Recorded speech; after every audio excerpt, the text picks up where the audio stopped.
اس کے بعد ایک عجیب حقیقت بیان کی جا رہی ہے کہ ایک ہوتی ہے روح، ایک ہوتی ہے جان۔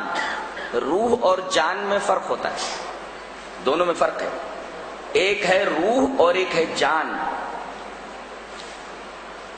اگر نباتات کے اندر ہریالی ہے تو نباتات میں جان ہے، اس لیے پیڑ بڑھ رہا ہے۔ اگر اس کے اندر زندگی نہ ہوتی تو بڑھتا کیسے؟ اس کا مطلب ہے اس کے اندر جان ہے تو تو بڑھ رہا ہے، لیکن اپنے ارادے سے نہیں بڑھ رہا ہے۔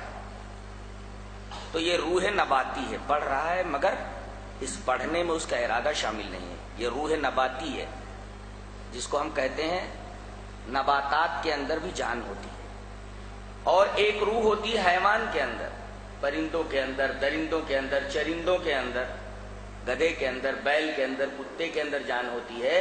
اس کو روح حیوانی کہتے ہیں، اس لیے کہ یہ اپنے ارادے سے کام کرتا ہے، اپنے ارادے سے کھاتا ہے، اپنے ارادے سے پیتا ہے۔ یہ روح حیوانی ہے۔ اور ایک ہے روح انسانی۔ روح انسانی، آپ دیکھیں انسان پڑھتا بھی ہے ایک، اور دوسرے اپنے ارادے سے کوئی کام کرتا بھی ہے حیوان۔ روح نباتی بھی پائی گئی، روح حیوانی بھی پائی گئی۔ اور اس کے علاوہ ایک اور چیز اس کے اندر ہے، شعور، جو حیوانوں کو نہیں دیا گیا، اس طریقے کا ایک خاص شعور جو انسان کو دیا گیا ہے، نہ نباتات کے پاس ہے اور نہ حیوانات کے پاس ہے۔ اور اسی وجہ سے انسان ممتاز ہے۔ تو اللہ فرماتا ہے جب انسان سو جاتا ہے تو جان باقی رہتی ہے، روح نکل جاتی ہے۔ جی یہ بیان فرمایا گیا کہ ایک ہوتی ہے روح، ایک ہوتی ہے جان۔ نیند میں آدمی کی جان موجود رہتی ہے، تبھی تو وہ سانس لیتا ہے، تبھی تو اس کے دل کی دھڑکنیں چلتی ہیں، صرف روح نکل جاتی ہے۔ اب سوال یہ پیدا ہوا، روح نکل جانے کے بعد انسان زندہ کیسے رہتا ہے؟ اس جان کی وجہ سے۔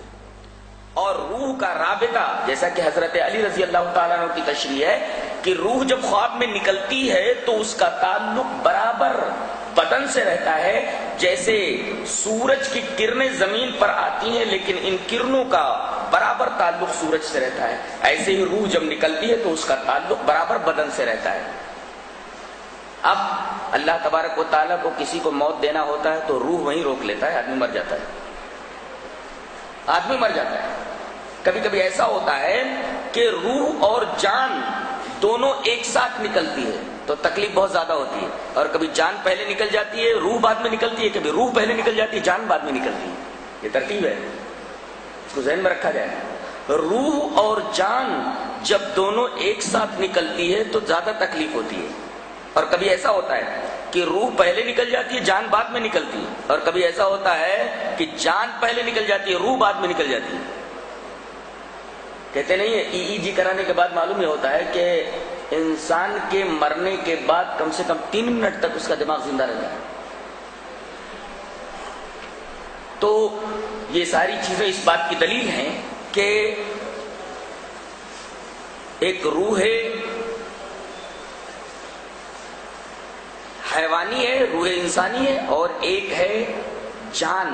ان دونوں کے اندر فرق ہے، کبھی دونوں ایک ساتھ میں نکلتے ہیں انسان مر جاتا ہے، اور کبھی ایک پہلے نکلتی ہے دوسری بعد میں نکلتی ہے۔ اور خواب کے اندر اللہ تبارک تعالیٰ فرماتا ہے کہ جان موجود رہتی ہے تبھی سانس لیتا ہے، یہ روح نکل جاتی ہے، روح نکلنے کے بعد بھی بدن سے رابطہ رکھتی ہے، اور جیسے ہی کوئی جگہ ہے فوراً روح واپس لوٹ آتی ہے، آدمی اٹھ کر کے بیٹھ جاتا ہے۔ اسی آیت کریمہ کو پڑھ کر کے ایک سائنسدان ایمان لے آیا تھا۔ اللہ نے فرمایا اللہ یتوفی الانفس حین موتها، اللہ نفسوں کو وفات دے دیتا ہے ان کی موت کے وقت۔ اللہ یتوفی الانفس حین موتها والتی لم تمت فی منامها، اور ان کی بھی روح نکال لیتا ہے جو نیند میں ہیں ابھی مرے نہیں ہیں۔ فَيُمْسِكُ الَّتِي قَضَىٰ عَلَيْهَا الْمَوْتَ وَيُرْسِلُ الْأُخْرَىٰ إِلَىٰ أَجَلٍ مُّسَمًّى، جس کی موت مقصود ہوتی ہے روح نکلنے کے بعد وہیں اس کو روک لیتا ہے، آدمی مر جاتا ہے، اور اگر زندہ رکھنا چاہتا ہے اس روح کو چھوڑ دیتا ہے، جگاؤ آدمی جگ جاتا ہے۔